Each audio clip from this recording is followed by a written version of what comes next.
मोदी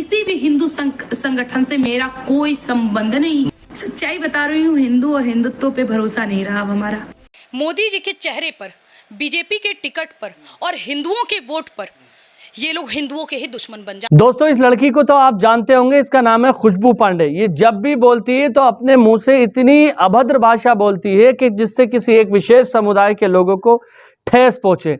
सीधे सीधे अगर मैं कहूं तो किसी एक धर्म के प्रति इसके मन में बहुत ज्यादा नफरत भरी हुई है और ये अपनी जुबान से लगातार अपशब्द का इस्तेमाल करती है। लेकिन आज की ये वीडियो दिखाने का मेरा मकसद ये है कि आज एक हमारे हिंदू समाज के सनातन धर्म के एक ऐसे पंडित हैं जिन्होंने खुशबू पांडे के मुंह पर तमाचा मारा है और इस्लाम के बारे में दुनिया को बताया है कि असल में इस्लाम क्या है। तो सबसे पहले आज इस वीडियो के अंदर आप खुशबू पांडे की ये अभद्र भाषा थोड़ी सी देखिए कि किस तरह से लोगों को वर्गलाने का काम करती है।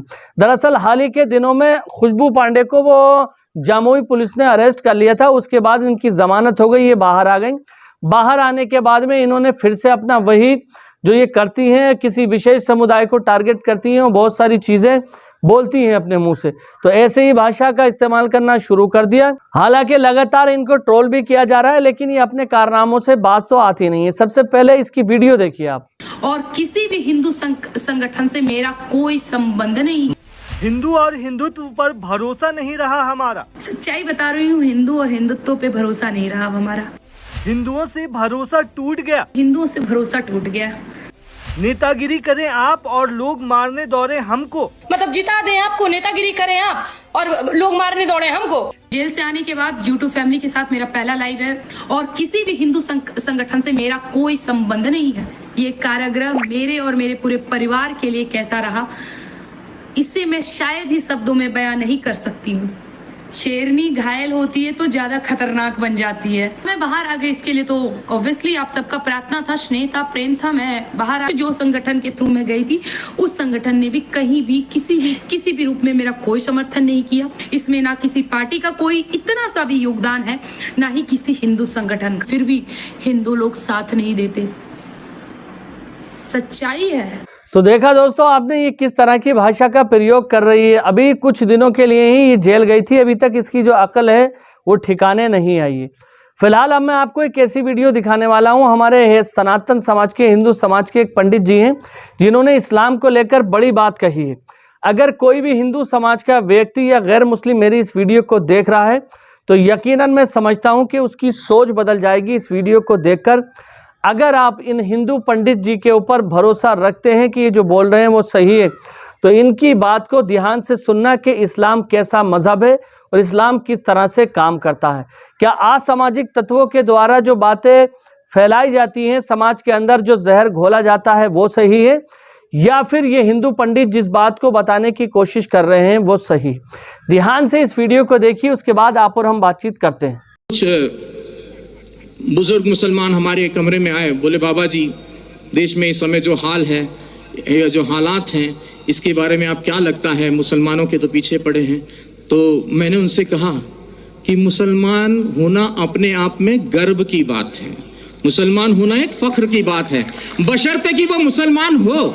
और मुसलमान से मतलब है मेरा मुकम्मल ईमान वाला, और मुकम्मल ईमान वाला कोई भी हो सकता है, फिर वो चाहे मुस्लिम हो, चाहे सिख हो, चाहे ईसाई हो, या मेरी तरह सनातन धर्म वाला एक मामूली सा अदना सा इंसान हो। तो मुकम्मल ईमान आना जरूरी है, और जब मुकम्मल ईमान आ जाएगा तो मुसलमानों का कोई क्या बाल वाका कर सकता है। कहते हैं कि नूरे हक शमे इलाही को बुझा सकता है कौन, जिसका हामी हो खुदा उसको मिटा सकता है कौन। ना तलवार की धार से, ना गोलियों की बौछार से रब का बंदा डरता है तो सिर्फ परवरदिगार से, और आपको किसी से डरने की कोई जरूरत नहीं है। एक छोटा सा किस्सा और आपको सुना दूं। कश्मीर की यह सत्य घटना है, हमें हमारे गुरुजी ने सुनाई थी।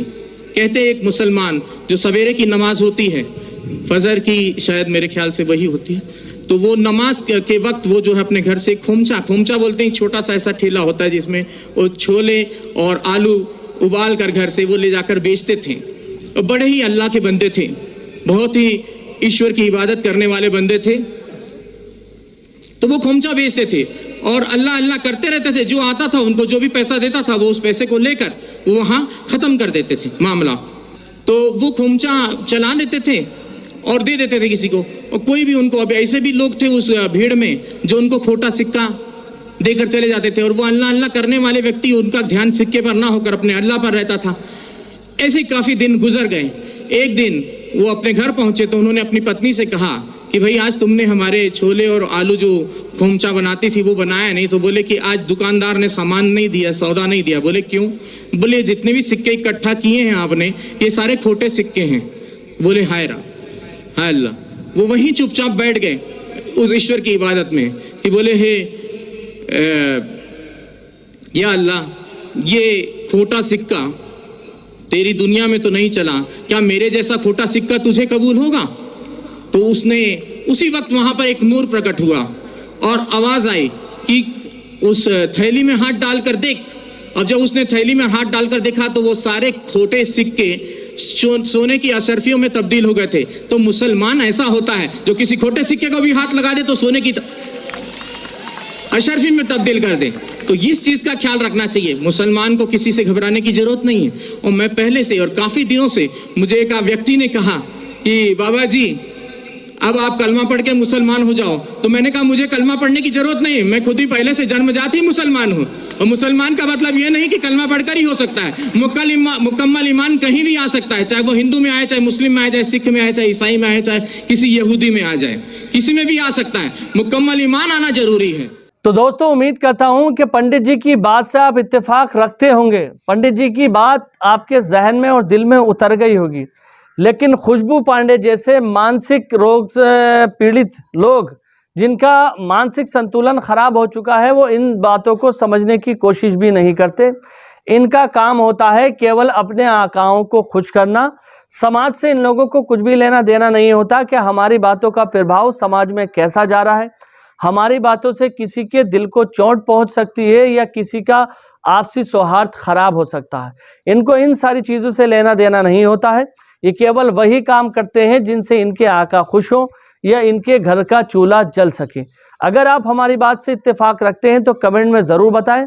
मिलते हैं अगली वीडियो में। अगर आप हमारे चैनल पर पहली बार आए हैं तो चैनल को सब्सक्राइब करके बेल आइकन पर ऑल का बटन ज़रूर सेलेक्ट करें। खुदा हाफिज़, जय हिंद, जय भारत।